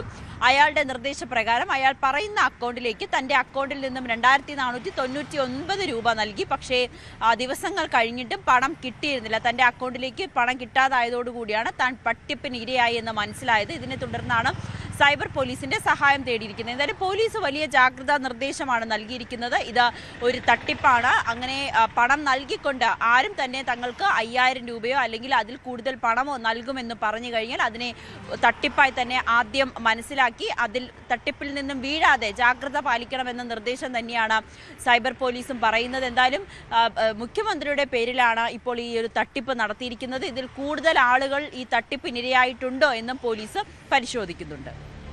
വടകര ലഹരിക്കേസിൽ പിടിയിലായ അധ്യാപികമാർക്ക് പിന്നിൽ വൻ ശൃംഖലയെന്ന സൂചന. അറസ്റ്റിലായ കീർത്തന സുംബ പരിശീലകയാണ്. ഇവർ പേരാമ്പ്രയിൽ പരിശീലന ക്ലാസ് നടത്തിയിരുന്നു. വിദ്യാർത്ഥികൾക്കടക്കം മയക്കുമരുന്ന് നൽകിയോ എന്ന സംശയമുണ്ട്. പിടിയിലായ കാവ്യയും കീർത്തനയും ചേർന്ന് ബൈപ്പാസിൽ ബൺ മസ്ക നടത്തിയിരുന്നു. ബൺ മസ്കയ്ക്ക് പിന്നിലും ലഹരി ഇടപാടുണ്ട് എന്നാണ് സംശയം. മയക്കുമരുന്ന് കേസിൽ പിടിയിലായ 2 അധ്യാപികമാരും അവരുടെ ജീവിതം നേരത്തെ മുതൽ തന്നെ ദുരൂഹമായിരുന്നു എന്ന വിവരങ്ങളാണ് നമുക്ക് പേരാമ്പ്രയിൽ നിന്ന് ലഭിക്കുന്നത്. അതിൽ കീർത്തന എന്ന ഫിസിക്കൽ ട്രെയിനറൊക്കെ ആയിരുന്ന അവർ ഒരു ജിമ്മ് നടത്തിയിരുന്നു. അവിടെയും ഈ വലിയ സാമൂഹിക പ്രവർത്തനം നടന്നതിനെ തുടർന്ന് ഉടമ ഒഴിപ്പിച്ചു വിടുകയായിരുന്നു. മറ്റ് ചില ബിസിനസ്സുകൾ ഇവർ നടത്തിയതായി പറയപ്പെടുന്നുണ്ട്. എങ്ങനെയായിരുന്നു ഇവരുടെ ഒരു ജീവിതശൈലി? ഒരു കായിക താരമായിരുന്നു. പിന്നീട് അവർ ജിമ്മൊക്കെ അടക്കം നടത്തുന്ന രീതിയിലേക്ക് സുംബ ട്രെയിനിങ് ഇത് ചെമ്പ റോഡിലെ ഒരു ബിൽഡിങ്ങിൽ ഇവർ സൂംബ ട്രെയിനിങ് നടത്തിയിട്ടുണ്ടായിരുന്നു ഒരു സ്ഥാപനം. ആ സ്ഥാപനം പിന്നീട് അവർക്കൊണ്ട് നിർത്തിക്കാനുണ്ടായത്. ആ ഭാഗങ്ങളിൽ പിന്നെ പ്രാദേശികമായ പരാതികൾ ഉണ്ടാവുകയും പിന്നെ ഇവർ അവിടെ മദ്യക്കുപ്പികളൊക്കെ കിട്ടുന്ന സാഹചര്യമൊക്കെ ഉണ്ടായിരുന്നു. അപ്പോൾ അതിനുശേഷം പിന്നെ ഇവർ ആ ഒരു പരിപാടി നിർത്തിച്ചു. അത് പിന്നീട് ഉണ്ടായതെന്ന് പറഞ്ഞാൽ ഈ ബൈപ്പാസിൽ ഒരുപാട് കടകൾ ഉണ്ടായൊരു സമയമാണ്. ഇപ്പോൾ പുതിയ റോഡ് വന്നാണല്ലോ. അവിടെ ഈ ബൈപ്പാസ് റോഡ് ജംഗ്ഷനിൽ പിന്നെ ഈ ബൺ മസ്ക എന്ന് പറയുന്നത് റോഡ് സൈഡിൽ ചെറിയൊരു ടെന്റ് വെച്ചിട്ട് ചെറിയൊരു ടേബിൾ വെച്ചിട്ട് പിന്നെ ഇവർ ബൺ മസ്ക അവിടെ ഉണ്ടായിരുന്നു. അത് സോഷ്യൽ മീഡിയയിലൊക്കെ ഒരു ട്രെൻഡായ ഒരു സമയം ഉണ്ടായിരുന്നു. ആ സമയത്ത് ഈ രാത്രി സമയത്തൊക്കെ ഒരുപാട് യുവാക്കളൊക്കെ അവിടെ വന്നുകൊണ്ടായിരുന്നു ഈ ബൺ മസ്ക വാങ്ങിക്കൊണ്ട്. ഇപ്പോൾ നമ്മൾ സംശയിക്കുകയാണ് അത് ബൺ മസ്ക മാത്രമാണോ വിറ്റെന്നുള്ളൊരു സംശയം ഉണ്ടാവുകയാണ്. ഇപ്പോൾ ഓരോ കാര്യങ്ങൾ ഇങ്ങനെ പുറത്ത് വന്നുകൊണ്ടിരിക്കുകയാണ് ഓരോ കാര്യങ്ങൾ. പിന്നെ ഇടങ്ങളിൽ നിന്നുള്ള ആളുകളെ ചെറുപ്പക്കാർ ആയിരിക്കാം. നമ്മളിവിടെ നാട്ടുകാരാണല്ലോ. അപ്പോൾ നമ്മൾ ചിലപ്പോൾ ഇതിലെല്ലാം പോയി നമ്മൾ വാങ്ങാനോ പിടിക്കാൻ നമ്മൾ നിൽക്കില്ലല്ലോ. പക്ഷേ ഇവിടെ ഒരുപാട് ആളുകൾ ഇങ്ങനെ വരികയാണ് ആ ഒരു ജംഗ്ഷനിൽ. പെട്ടെന്ന് പിന്നെ വൈകുന്നേരം ആകുമ്പോൾ ഇവർ വരും. പിന്നെ രാത്രി ഒരു 9-10 മണി വരെയൊക്കെ ഈ ബൺമസ്ക് ഇങ്ങനെ വിൽപ്പന നടത്തിയിട്ടുണ്ടായിരുന്നു. പിന്നെ വേറൊരു കാര്യം എന്താണെന്ന് വെച്ചാൽ പിന്നെ വേറൊരു കാര്യം പറയാനുള്ളത്, ഇവർ ഓരോ സ്കൂളുകളിൽ പിന്നെ ട്രെയിനിങ്ങിന് പോകുമല്ലോ മക്കളെ പഠിപ്പിക്കാൻ വേണ്ടിയിട്ട്. ആ ഒരു സമയത്ത് ഇവർക്കെതിരെ സ്കൂൾ ക്ലാസ്സിൽ ഇരുന്നു കൊണ്ട് ഉറങ്ങുന്നു എന്നുള്ള പരാതി അത് ആ സ്കൂളിലെ HM പിന്നെ ഇവിടുത്തെ BPC അറിയിച്ചിരുന്നു. പരാതി രേഖാമൂലം അത് 1 വർഷം മുമ്പാണ്. അവർ പരാതി ഇവർക്ക് കൊടുത്തു. പക്ഷേ അതിലൊരു തുടർ അന്വേഷണം ഉണ്ടാവുകയോ നടപടി ഉണ്ടാവുകയോ ചെയ്തില്ല. അപ്പോൾ ഇവർ ചിലപ്പോൾ രാത്രി സമയങ്ങളിൽ ലഹരി ഉപയോഗിക്കുന്നത് കൊണ്ട് പിന്നീട് രാത്രി ഉറങ്ങുന്നില്ലല്ലോ. അപ്പോൾ പകൽ ഇവർ ഇരുന്നുറങ്ങുന്നതായിരിക്കാം. കുട്ടികളെ പഠിപ്പിക്കാതെ ഇവരിങ്ങനെ ഇരുന്നുറങ്ങുന്ന ഒരു സാഹചര്യം ഉണ്ടായത്. ആ ഒരു പരാതിയിൽ അന്വേഷണം അന്ന് നടത്തിയിരുന്നെങ്കിൽ ഇവർക്കെതിരെ അന്ന് നടപടിയെടുക്കാമായിരുന്നു. മാത്രമല്ല, ഇതിലൊരു കീർത്തന എന്ന് പറയുന്ന ആള് പന്തലാനി VRCയിലായിരുന്നു ജോലി ചെയ്തത്. പന്തലായിൽ നിന്ന് അവിടെ നിന്ന് ഒരു സാമ്പത്തിക ക്രമക്കേട് നടത്തിയതിൻ്റെ പേരിലാണ് അവരെ പേരാമ്പ്രയിലേക്ക് സ്ഥലം മാറ്റം ഉണ്ടായത്. അന്നും ഒരു നടപടി ഉണ്ടായില്ല. അപ്പോൾ ഇവരെ സംരക്ഷിക്കാൻ വേണ്ടി ഉന്നത തലത്തിലുള്ള ഉദ്യോഗസ്ഥർ ആരൊക്കെയോ ഇവർക്ക് സംരക്ഷണം ഒരുക്കിയിട്ടുണ്ട് എന്നുള്ളത് വ്യക്തമാണ്. അന്ന് ഇവർക്കെതിരെ നടപടി എടുക്കാതെ ഇതിലിപ്പോൾ ദൂരവ്യാപകമായ പ്രത്യാഘാതം ഉണ്ടാവാൻ സാധ്യതയുണ്ട്. ഇപ്പോൾ ഇവരെ മക്കളെ, അതായത് ഓരോ സ്കൂളിലെയും മക്കൾ ഇവരെങ്ങനെ ഉപയോഗിച്ചു എന്ന് നമുക്ക് പറയാൻ പറ്റില്ല. അപ്പോൾ ഈ മക്കൾക്ക് കൗൺസിലിംഗ് കൊടുത്ത് ഇവരെന്തൊക്കെ ചെയ്തു എന്നുള്ള ഒരു കൗൺസിലിംഗ് ആവശ്യമാണ്. അത് കണ്ടെത്തേണ്ടതും ഒരാവശ്യമാണ്. അപ്പോൾ ഇതൊക്കെ ചെയ്തു കഴിഞ്ഞാലേ ഇതിൻ്റെ ഒരു വ്യാപ്തി എത്രത്തോളം ഉണ്ടെന്ന് മനസ്സിലാവും. കുട്ടികളെ കരിയർ ആക്കിയിട്ടുണ്ടോ, അതേപോലെ ഇപ്പോൾ ഈ മയക്കുമരുന്ന് ചൂയിങ്ക രൂപത്തിൽ ലഭിക്കുന്നു എന്ന് പറയുന്നു, മിഠായി രൂപത്തിൽ ലഭിക്കുന്നു എന്ന് പറയുന്നു. അപ്പോൾ ഇതൊക്കെ ഇവർക്ക് ഇതൊക്കെ നടത്താൻ പറ്റുമല്ലോ, വിൽപ്പന നടത്താനൊക്കെ സാധ്യതയുണ്ട്. അപ്പോൾ ഇതൊക്കെ ചെയ്തിട്ടുണ്ടോ എന്നുള്ളൊരു ഒരു കൃത്യമായ ഒരു അന്വേഷണം നടത്തി ഇതൊക്കെ പുറത്തു കൊണ്ടുവരേണ്ടതായിട്ടുണ്ട്. അതോടൊപ്പം ഇവരുടെ ഈ 2 അധ്യാപകർ ഗ്യാങ്ങിൽ വേറെയും ആളുകൾ ഉണ്ട് എന്നുള്ളത് പറയപ്പെടുന്നു. അതും ഘട്ടം ഘട്ടമായ അന്വേഷണത്തിൽ പുറത്ത് കൊണ്ടുവരേണ്ടതായിട്ടുണ്ട്. എന്തായാലും ഞെട്ടിക്കുന്ന കാര്യങ്ങൾ തന്നെയാണ് പുറത്തു വരുന്നത്. കാരണം അധ്യാപികമാർ എന്നതിനപ്പുറം മറ്റൊരുപാട് കാര്യങ്ങൾ ഇവർ ചെയ്തിരുന്നു. സൂംബ പരിശീലനത്തിൻ്റെ മറവിലൊക്കെ മയക്കുമരുന്ന് ഉപയോഗവും മദ്യത്തിൻ്റെ ഉപയോഗവും നടന്നപ്പോൾ ആ കടക്കാർ തന്നെ അത് പൊട്ടിക്കുന്ന സാഹചര്യം ഉണ്ടാകുന്നു. പിന്നീട് രാത്രി കാലങ്ങളിൽ പ്രത്യേക കച്ചവട സ്ഥാപനങ്ങൾ തുറന്നു. അതിൻ്റെ പേരിലും ലഹരി ഉപയോഗമാണോ എന്ന സംശയം ഉയരുന്നു. അപ്പോൾ കുട്ടികൾക്ക് ഇത്തരത്തിൽ ലഹരി നൽകിയിരുന്നു എന്നടക്കമുള്ള സംശയങ്ങളും ഉയർന്നു വരുന്നുണ്ട്. സമഗ്രമായ അന്വേഷണമാണ് ഇക്കാര്യത്തിൽ ആവശ്യമായി വരുന്നത്. റെഡ് കെയർ വീഴ്ച ഏറ്റുപറഞ്ഞ് ഡിവൈഎഫ്ഐ. പി ബിജുവിന് സ്മാരകം നിർമ്മിക്കുന്നതിൽ വീഴ്ച പറ്റി. തിരുവനന്തപുരം ജില്ലാ കമ്മിറ്റി സംഘടനാ റിപ്പോർട്ടിലാണ് വീഴ്ച ഏറ്റുപറഞ്ഞിരിക്കുന്നത്. വി അരുൺ ചേരുന്നു. അരുൺ, എന്തൊക്കെയാണ് വിശദാംശങ്ങൾ? രേണുക, പി ബിജുവിന്റെ പേരിൽ റെഡ് കെയർ എന്ന ഒരു സ്ഥാപനം, ജീവകാരുണ്യ പ്രവർത്തനത്തിനായ ഒരു സ്ഥാപനം നിർമ്മിക്കാൻ നേരത്തെ ഡിവൈഎഫ്ഐയുടെ ജില്ലാ കമ്മിറ്റി തീരുമാനിച്ചു. 2021 അതിന്റെ നിർമ്മാണം തുടങ്ങിയതാണ്. പക്ഷെ ഇതുവരെ പൂർത്തിയായില്ല. വാർത്ത ന്യൂസ് 18 റിപ്പോർട്ട് ചെയ്തിരുന്നു. ഇന്ന് തിരുവനന്തപുരം ജില്ലാ സമ്മേളനത്തിൽ അവതരിപ്പിച്ച സംഘടനാ റിപ്പോർട്ടിൽ അത് സ്വയം വിമർശനപരമായും ബ്ലോക്ക് കമ്മിറ്റിയുടെ വീഴ്ചയായും ഡിവൈഎഫ്ഐ ഏറ്റുപറയുകയാണ്. ഡിവൈഎഫ്ഐ ജില്ലാ കമ്മിറ്റിയുടെ അഭിമാന പദ്ധതിയാണ് റെഡ് കെയർ പി ബിജു സ്മാരക മന്ദിരം. ഈ സമ്മേളന കാലയളവിൽ 2ാം ഘട്ട പ്രവർത്തനങ്ങൾ ഏറ്റെടുത്തെങ്കിലും അത് പൂർത്തിയാക്കാൻ കഴിഞ്ഞില്ല. അതിന് പ്രധാനമായ കാരണമായി പറയുന്നത് വയനാട് ദുരന്തമുണ്ടായതോടുകൂടി ആ ഇനത്തിൽ മാത്രം, അവിടെ വയനാട്ടിലേക്ക് മാത്രം 83 ലക്ഷം രൂപ ഡിവൈഎഫ്ഐ സമാഹരിച്ചു നൽകി. DC പ്രവർത്തനങ്ങൾ ആസൂത്രണം ചെയ്ത രീതിയിൽ മുന്നോട്ട് പോകാൻ കഴിഞ്ഞില്ല. നെടുമങ്ങാട് പേരുക്കട കമ്മിറ്റികൾ മാത്രമാണ് ഈ സാഹചര്യത്തിൽ ഫണ്ട് സമാഹരണം പൂർത്തിയാക്കിയത്.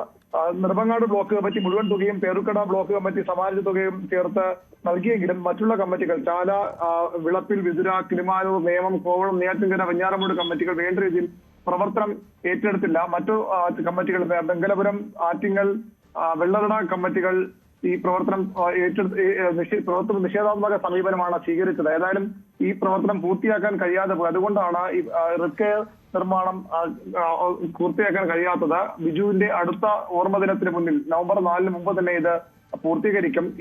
ഇപ്പോൾ പൂർത്തീകരിക്കാൻ കഴിയാതെ പോയത് ജില്ലാ കമ്മിറ്റി സ്വയം വിമർശനപരമായി അത് അംഗീകരിക്കുന്നുവെന്നാണ് സംഘടനാ റിപ്പോർട്ടിൽ പറയുന്നത്.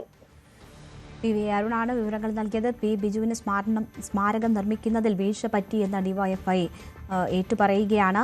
പി ബിജുവിന്റെ ഓർമ്മ മന്ദിരം പാതി വഴിയിലെന്ന റിപ്പോർട്ട് നേരത്തെ ന്യൂസ് 18 പുറത്തുവിട്ടിരുന്നു. തറക്കല്ലിട്ട് 5 വർഷങ്ങൾക്ക് ശേഷവും നിർമ്മാണം പൂർത്തിയായിട്ടില്ല. ഡിവൈഎഫ്ഐ നേതൃത്വത്തിന്റെ അലംഭാവത്തിൽ കടുത്ത അമർഷമാണ് ഉയരുന്നത് എന്ന റിപ്പോർട്ട് ന്യൂസ് 18 പുറത്തുവിട്ടതിന് പിന്നാലെയാണ് ഇപ്പോൾ ഈ വിഷയത്തിൽ ഡിവൈഎഫ്ഐ തെറ്റ് സമ്മതിച്ച് രംഗത്ത് വരുന്നത്. അടുത്ത ഓർമ്മ ദിനത്തിന് മുമ്പ് നിർമ്മാണം പൂർത്തിയാക്കും എന്നതാണ് ഇപ്പോഴത്തെ അവകാശവാദം.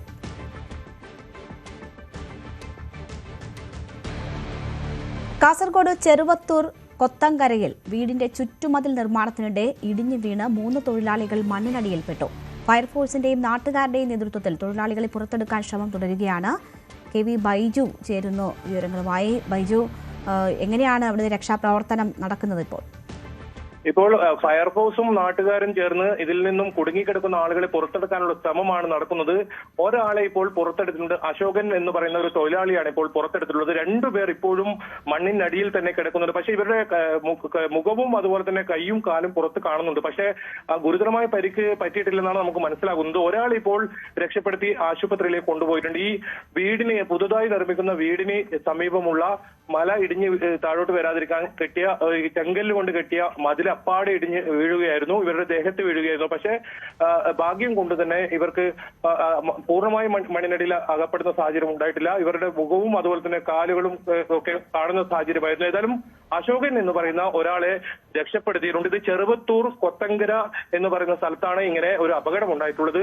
ഏതായാലും ഒരാളെ ആശുപത്രിയിൽ കൊണ്ടുപോയിട്ടുണ്ട്. രണ്ടുപേർ അവരെ കാണുന്നുണ്ട്, മുഖം ഉൾപ്പെടെ കാണുന്നുണ്ട്. അവരെയും രക്ഷപ്പെടുത്താനുള്ള ശ്രമം ഇപ്പോൾ നടത്തുന്നുണ്ട്. ഫയർഫോഴ്സും അതുപോലെ തന്നെ നാട്ടുകാരും ചേർന്നാണ് ഇത്തരത്തിലുള്ള ഈ രക്ഷാപ്രവർത്തനം ഇപ്പോൾ നടത്തുന്നത്. രേണുക, നമുക്ക് ഈ ദൃശ്യങ്ങളിൽ ഇതിന്റെ ഫോട്ടോയിൽ വലിയ രീതിയിലുള്ള ഒരു ഭിത്തി നിർമ്മാണമാണ് അവിടെ നടക്കുന്നതെന്നറിയാം.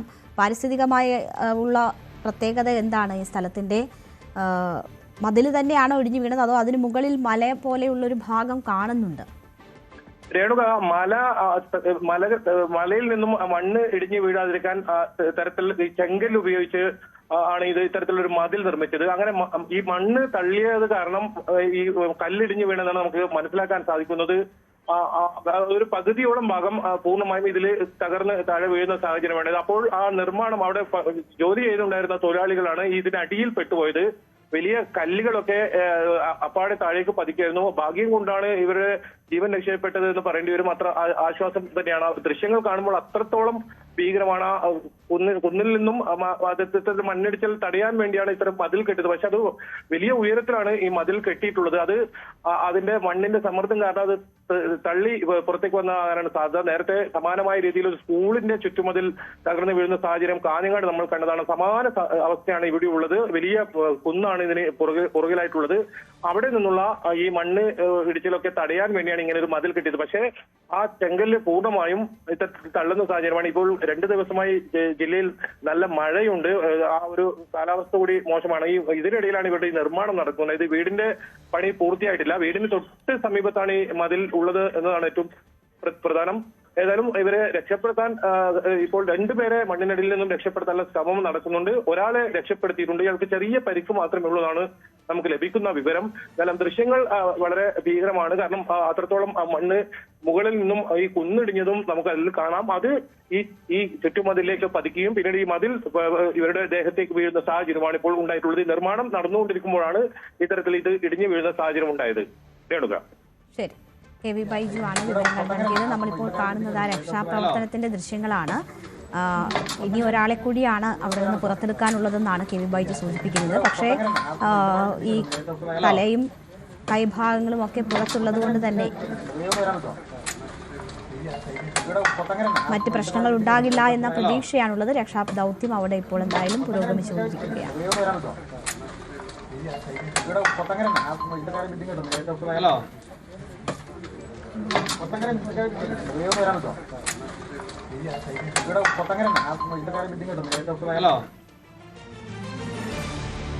കുണ്ടറ കസ്റ്റഡി മർദ്ദന ആരോപണത്തിൽ പോലീസ് വാദം പൊളിയുന്നു. മരിച്ച സിയാദിനെ പോലീസ് മർദ്ദിച്ചുവെന്ന് സ്ഥിരീകരിച്ച് പരാതിക്കാരിയായ പെൺകുട്ടി.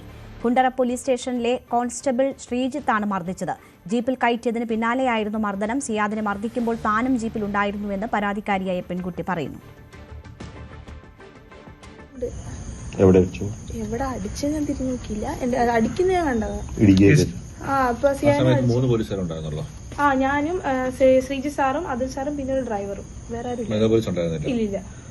12 മണിയായി. മോളെ ഇവിടെ ഒന്ന് കൂട്ടിക്കൊണ്ട് പോകുന്ന ആരായിരുന്നു? ഇവിടെ പോലീസ് സ്റ്റേഷനിലുണ്ടായിരുന്നു. അല്ല, അവിടുന്ന് വണ്ടിക്കകത്ത് പോലീസുകാരനെ ആ സമയത്ത് വരുന്ന പോലീസുകാരും കൂടെ വന്നിട്ടില്ല? ഇല്ല. ഓക്കെ. ഈ അതുൽ സാർ അവിടെ ഉണ്ടായിരുന്നു ആ സമയത്ത്? അതുൽ സാറാണോ വണ്ടി കയറാൻ പറയുന്നത്? ശ്രീജി സാറും കൂടിയാ പറഞ്ഞേ വാ കേറ് എന്ന് പറഞ്ഞു. അങ്ങനെ ഞാൻ എന്റെ കയ്യിരുന്ന എല്ലാം അമ്മയുടെ കൊണ്ട് കൊടുത്തിട്ട് ഞാൻ വണ്ടി അതുൽ സാർ യൂണിഫോമിലായിരുന്നു? അല്ല, കളറിലായിരുന്നു. ഇതിനകത്ത് യൂണിഫോം അല്ല, കളറായിരുന്നു. ആര്? അതുൽ സാറ്, ശ്രീജി സാർ യൂണിഫോമിലായിരുന്നു. ഓക്കെ. അപ്പൊ ഈ മർദ്ദിച്ചതിന് ശേഷം സ്റ്റേഷനിൽ കൊണ്ടുപോകുമ്പോഴെന്തായിരുന്നു സിയാദ് പറഞ്ഞത്? എന്തായിരുന്നു സിയാദ് പറയുന്നത്? അപ്പോഴും സിയാദ് പറയുന്നത് സിയാന് വയ്യാന്നുള്ള കാര്യം സിയാദ് പറയുന്നുണ്ടായിരുന്നു. അതുപോലെ തന്നെ വേറൊന്നും അങ്ങനെ ഇടിക്കല്ലേ സാർ, അടിക്കുന്ന എന്തിനാന്ന് ആദ്യമേ ചോദിച്ചു സിയാദ്.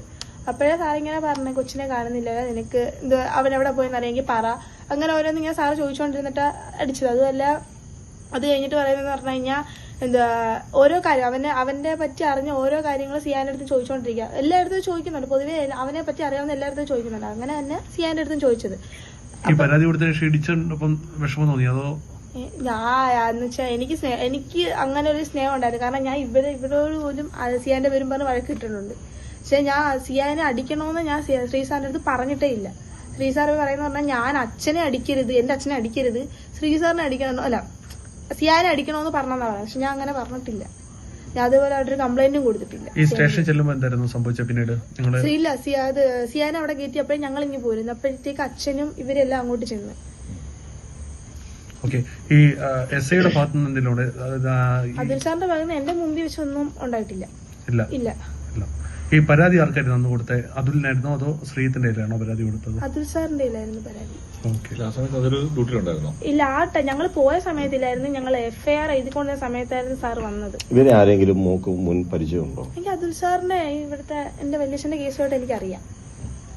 അതുൽ സാറിന്റെ വല്യച്ഛന്റെ കേസുമായിട്ട് പല ഇതില് കേസിലും സാറായിരിക്കും. വിളിച്ചോ?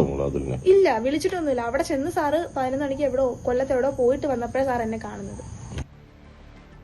വിനീഷ് വിവരങ്ങളുമായി ചേരുന്നുണ്ട്. വിനീഷ്, ഈ വിഷയത്തിൽ അന്വേഷണം ഇതിനോടകം തന്നെ തുടങ്ങിയിട്ടുണ്ട്. അതിലാണ് പെൺകുട്ടി കൃത്യമായും കാര്യങ്ങൾ പറയുന്നത്. പോലീസ് മർദ്ദിച്ചു, താൻ വാഹനത്തിലുള്ളപ്പോഴാണ് മർദ്ദിച്ചതെന്ന് പറയുന്നു. അതേസമയം മഞ്ഞപ്പിത്തവും മറ്റ് ആരോഗ്യ പ്രശ്നങ്ങളുമാണ് എന്ന വിവരമാണ് പോലീസിന്റെ ഭാഗത്തു നിന്നും പുറത്തു വന്നിരുന്നത്. ഈ പെൺകുട്ടിയുടെ മൊഴി ഈ അന്വേഷണത്തെ എങ്ങനെ സ്വാധീനിക്കും? തീർച്ചയായും രേണുക, ജൂൺ 16-നാണ് സിയാദിനെ പോലീസ് കസ്റ്റഡിയിലെടുക്കുന്നത്. ഈ പരാതിക്കാരിയുടെ പരാതിയെ തുടർന്ന് 13-കാരനെ കാണുവാനില്ല എന്നൊരു പരാതിയാണ് തൊട്ടടുത്തുള്ള. അപ്പം ഇതുമായി ബന്ധപ്പെട്ട് പോലീസാണ് ഈ സിയാദിനെ കസ്റ്റഡിയിലെടുക്കുന്നത്. അപ്പോൾ കസ്റ്റഡിയിലെടുത്ത സമയത്ത് പോലീസ് ജീപ്പിൽ വെച്ച് ക്രൂരമായി മർദ്ദിച്ചു എന്നാണ് സിയാദിന്റെ കുടുംബം ആരോപിക്കുന്നതും സിയാദിന്റെ കുടുംബത്തിന്റെ പരാതിയിൽ പറയുന്നത്. പക്ഷേ ഈ പരാതികളെല്ലാം തന്നെ ശരിയാണെന്ന തരത്തിൽ ഉള്ള ഒരു വെളിപ്പെടുത്തലാണ്, അല്ലെങ്കിൽ ഒരു മൊഴിയാണ് ഇപ്പോൾ പുറത്തു വന്നിരിക്കുന്നത്. ഇത് പരാതിക്കാരിയുടെ വെളിപ്പെടുത്തലാണ് ഇപ്പോൾ നമ്മൾ കേട്ടത്. കാരണം സിയാദിനെ വാഹനത്തിലിട്ട് പോലീസ് കോൺസ്റ്റബിൾ മർദ്ദിക്കുന്നത് താൻ കണ്ടു എന്നാണ് പറയുന്നത്. ഈ ഒരു മൊഴി ശരിക്കും പോലീസിന് വലിയൊരു വെല്ലുവിളിയായി തന്നെ മാറുന്നുണ്ട്. കാരണം കഴിഞ്ഞ ദിവസം പോസ്റ്റ്മോർട്ടം റിപ്പോർട്ടിലടക്കം മരണകാരണം മഞ്ഞപ്പിത്ത രോഗത്തെ തുടർന്നാണ് സിയാദ് മരിച്ചത് എന്നുള്ള ഒരു റിപ്പോർട്ട് പുറത്തു വരുമ്പോഴാണ് ഇത്തരം പോലീസിനെതിരെ പരാതിക്കാരിയുടെ ഭാഗത്തു നിന്ന് തന്നെ ഇങ്ങനെ ഒരു മൊഴി പുറത്ത് വന്നിരിക്കുന്നത്. ഇത് വലിയ രീതിയിലുള്ള വെല്ലുവിളിയാവുന്നു. എന്തായാലും ഇതുമായി ബന്ധപ്പെട്ട് ആഭ്യന്തര വകുപ്പ് ജില്ലാ ക്രൈംബ്രാഞ്ചിനാണ് ഈ കേസ് അന്വേഷിക്കാനുള്ള ചുമതലയുള്ളത്. പോലീസിന്റെ അന്വേഷണം പുരോഗമിക്കുന്നുണ്ട്. അതായത് പോലീസ് കസ്റ്റഡിയിൽ വെച്ച് യാതൊരു മർദ്ദനം, അതായത് പോലീസ് ലോക്കപ്പിൽ വെച്ച് മർദ്ദനമൊന്നും തന്നെ ഉണ്ടായിട്ടില്ല. CCTV ദൃശ്യങ്ങളിൽ അങ്ങനെയൊന്നും കാണുന്നില്ല എന്നാണ് സ്പെഷ്യൽ ബ്രാഞ്ചിന്റെ റിപ്പോർട്ടിലും പറയുന്നത്. രേണുക. ശരി, വിനീഷാണ് വിവരങ്ങൾ നൽകിയത്. ലോൺ ആപ്പ് വഴി രാജ്യത്തിന്റെ വിവിധ ഭാഗങ്ങളിൽ നിന്നും കോടികൾ തട്ടിയെടുത്ത സംഘം തിരുവനന്തപുരത്ത് പിടിയിൽ. പോങ്ങുമൂട് ചേന്തിയിലെ ഓഫീസിൽ നടത്തിയ പരിശോധനയെ തുടർന്ന് ജീവനക്കാരടക്കം 18 ഉത്തരേന്ത്യക്കാരെ പോലീസ് കസ്റ്റഡിയിലെടുത്തു. 50ഓളം കമ്പ്യൂട്ടറുകൾ പിടിച്ചെടുത്തു. ഓപ്പറേഷൻ തുഫാന്റെ ഭാഗമായ പരിശോധനയിലാണ് തട്ടിപ്പ് സംഘം പിടിയിലായത്. വിദേശികളെ കെണിയിൽ വീഴ്ത്തിക്കൊണ്ട് സംസ്ഥാനത്ത് രജിസ്റ്റർ ചെയ്യുന്ന ആദ്യത്തെ ലോൺ ആപ്പ് കേസാണ് ഇന്നലെ ഈ പോങ്ങുമൂട് രജിസ്റ്റർ ചെയ്തിരിക്കുന്ന ശ്രീകാര്യം പോലീസ് രജിസ്റ്റർ ചെയ്തിരിക്കുന്ന ഈ ലോൺ ആപ്പ് തട്ടിപ്പ് കേസ്. കഴിഞ്ഞ 1.5 മാസമായി പാലാഴി എന്ന വാടക കെട്ടിടം കേന്ദ്രീകരിച്ചുകൊണ്ട് രാത്രിയിൽ മാത്രം പ്രവർത്തിക്കുന്ന ഒരു സംഘമായിരുന്നു ഇത്. ഇവിടെ ലഹരി ഇടപാട് നടക്കുന്നു, ഇതര സംസ്ഥാനക്കാർ ഇവിടെ ലഹരി വിൽപ്പന നടത്തുന്നു എന്ന രഹസ്യമായ ഒരു വിവരം സിറ്റി ഡാൻസ് ഓഫ് സംഘത്തിന് ലഭിക്കുകയും അതുമായി ബന്ധപ്പെട്ട് ഡാൻസ് ഓഫ് സംഘം പരിശോധന നടത്തുകയും ചെയ്യുന്നതിനിടയിലാണ് ഇത്തരത്തിൽ വിപുലമായ ഒരു സാമ്പത്തിക തട്ടിപ്പ് സംഘമാണ് ഇവിടെ പ്രവർത്തിക്കുന്നത് എന്ന കാര്യം മനസ്സിലാക്കുന്നത്. അങ്ങനെ അത് പോലീസിന് വിവരം കൈമാറുകയായിരുന്നു. പോലീസ് അവിടെ എത്തി വിശദമായി നടത്തിയ പരിശോധനയിലൂടെയാണ് 18 പേരെ കസ്റ്റഡിയിലെടുക്കുന്ന സാഹചര്യം ഉണ്ടായത്. ഈ അറസ്റ്റിലായവരിൽ ഭൂരിപക്ഷവും ഉത്തർപ്രദേശ്, അതോടൊപ്പം ഗുജറാത്ത് സംസ്ഥാനങ്ങളിൽ നിന്നുള്ള വടക്കേന്ത്യൻ സംസ്ഥാനങ്ങളിൽ നിന്നുള്ളവരാണ്. ഇവരുടെ ഒരു പ്രവർത്തന രീതി ലെൻഡ് ജെറ്റ് എന്ന ഒരു പ്ലാറ്റ്ഫോം ഉപയോഗിച്ചുകൊണ്ട് ഈ ലോണിന് വേണ്ടി അപേക്ഷിക്കുന്ന അല്ലെങ്കിൽ ആ ലോൺ ആപ്പ് വഴി ലോണിന് വേണ്ടി അപേക്ഷിക്കുന്ന വിദേശികളുടെയും വിദേശത്തുള്ള മലയാളികളുടെയും ഉൾപ്പെടെയുള്ള വിവരങ്ങൾ ശേഖരിക്കും. എത്ര എമൗണ്ടാണ് ലോണിന് ചോദിച്ചിരിക്കുന്നത് ഇതടക്കമുള്ള കാര്യങ്ങൾ വിശദമായി മനസ്സിലാക്കും. അതിനുശേഷം ഈ ലോൺ പ്രതിനിധി എന്ന നിലയിൽ ഇവരെ ഫോണിൽ ബന്ധപ്പെട്ട് ഇവരുമായി ബന്ധപ്പെട്ട വിശദാംശങ്ങൾ പങ്കുവെക്കും. വിശ്വാസം നേടിയെടുത്ത ശേഷം പ്രോസസ്സിംഗ് ഫീസ് എന്ന നിലയിൽ ഡോളറായി ഇത്രയും രൂപ പറയുന്ന അക്കൗണ്ടിലേക്ക് നിക്ഷേപിക്കാൻ പറയും. അങ്ങനെയാണ് കോടിക്കണക്കിന് രൂപയുടെ തട്ടിപ്പ് വിദേശികളുടെ കയ്യിൽ നിന്ന് പണം അടിച്ചു മാറ്റുന്ന തരത്തിൽ വിപുലമായ തരത്തിൽ ഈ സംഘം നടത്തിക്കൊണ്ടിരുന്നത്. വലിയ ലാംഗ്വേജ് ഫ്ലുവൻസിയുള്ള ഇംഗ്ലീഷ് ഭാഷയിൽ നല്ല പ്രാവീണ്യമുള്ള ആളുകളെ ഉപയോഗിച്ചുകൊണ്ട് വിദേശികളുടെ വിശ്വാസം നേടിയെടുത്തതിന് ശേഷമായിരുന്നു ഈ തട്ടിപ്പ് നടന്നുകൊണ്ടിരുന്നത്. ഇതിൽ മലയാളികൾ എത്ര പേർ ഉൾപ്പെട്ടിട്ടുണ്ട്, അല്ലെങ്കിൽ അങ്ങനെ പണം ആർക്കൊക്കെ നഷ്ടമായിട്ടുണ്ട്, ഇതടക്കമുള്ള കാര്യങ്ങളിൽ ഒക്കെ വിശദമായ അന്വേഷണം വേണ്ടിവരും. പ്രാഥമികമായ ഒരു പരിശോധന മാത്രമാണ് നടന്നിരിക്കുന്നത്. ഇതിലെ പ്രധാനിയായ പാർത്ഥ് എന്ന ആളെ അഹമ്മദാബാദ് വിമാനത്താവളത്തിൽ വെച്ച് പോലീസ് കഴിഞ്ഞ ദിവസം പിടികൂടിയിരുന്നു. പക്ഷേ ഈ സംഘത്തിലെ ഏറ്റവും പ്രധാനപ്പെട്ട ഇതിലെ മുഖ്യ സൂത്രധാരൻ എന്ന് കരുതുന്ന ആകാശ് സിംഗ് ചൗധരി എന്ന വ്യക്തിക്ക് വേണ്ടി തിരച്ചിൽ ഇപ്പോഴും പുരോഗമിക്കുകയാണ്. ഇയാൾക്ക് വേണ്ടി മുംബൈയിലും അതോടൊപ്പം തന്നെ അഹമ്മദാബാദിലുമൊക്കെ ഇയാളുമായി ബന്ധപ്പെട്ട നേരത്തെ ചില കേസുകൾ രജിസ്റ്റർ ചെയ്തിട്ടുണ്ട്. സമാനമായ തട്ടിപ്പ് കേസുകളാണത്.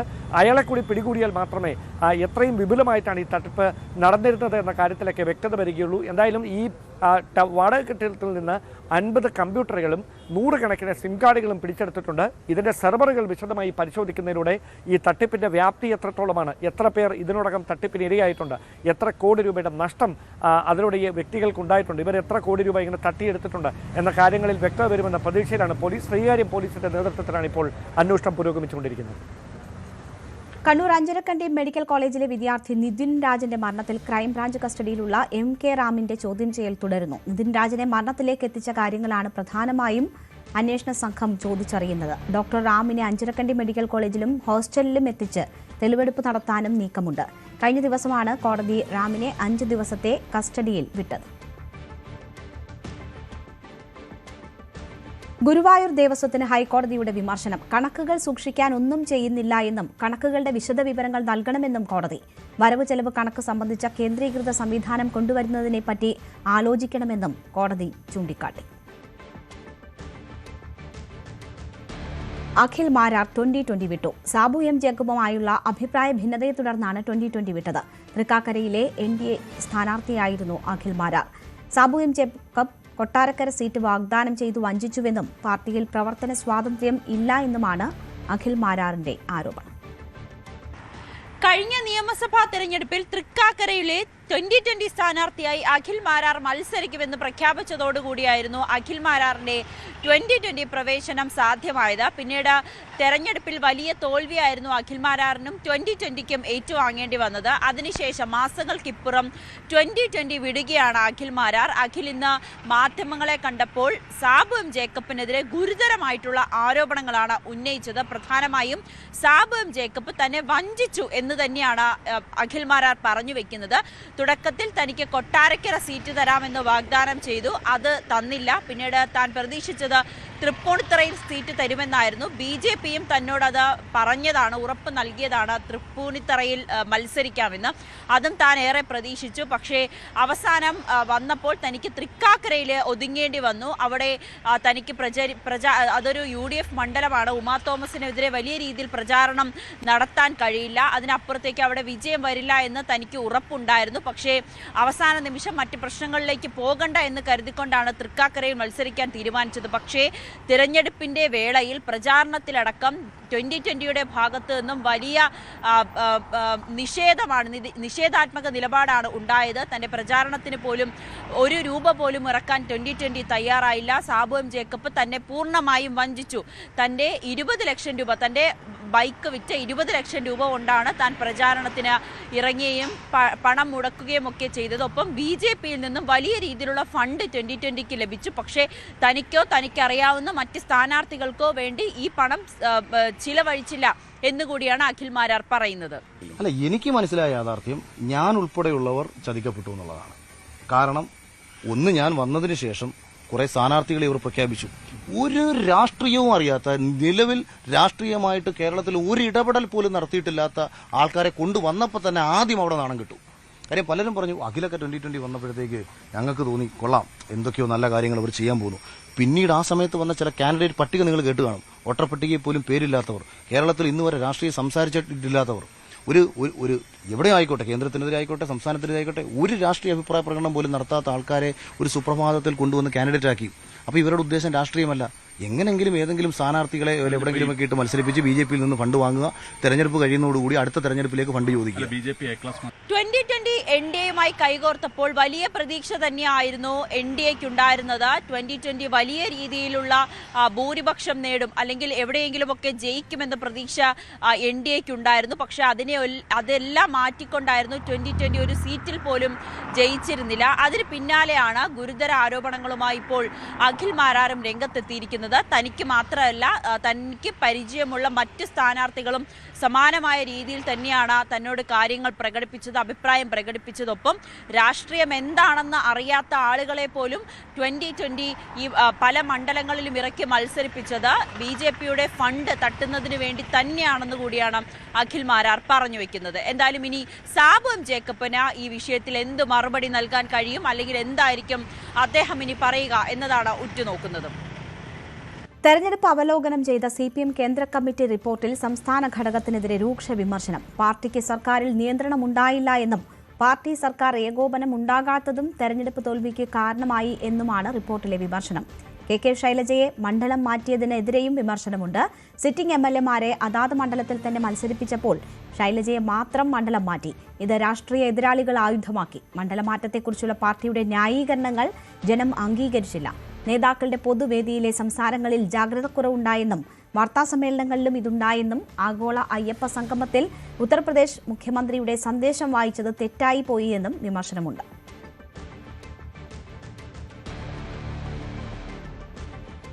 Uralungal labour contract cooperative society chairman Ramesan Paleri അന്തരിച്ചു. കോയമ്പത്തൂരിലെ സ്വകാര്യ ആശുപത്രിയിൽ രാവിലെ 8:30 അന്ത്യം.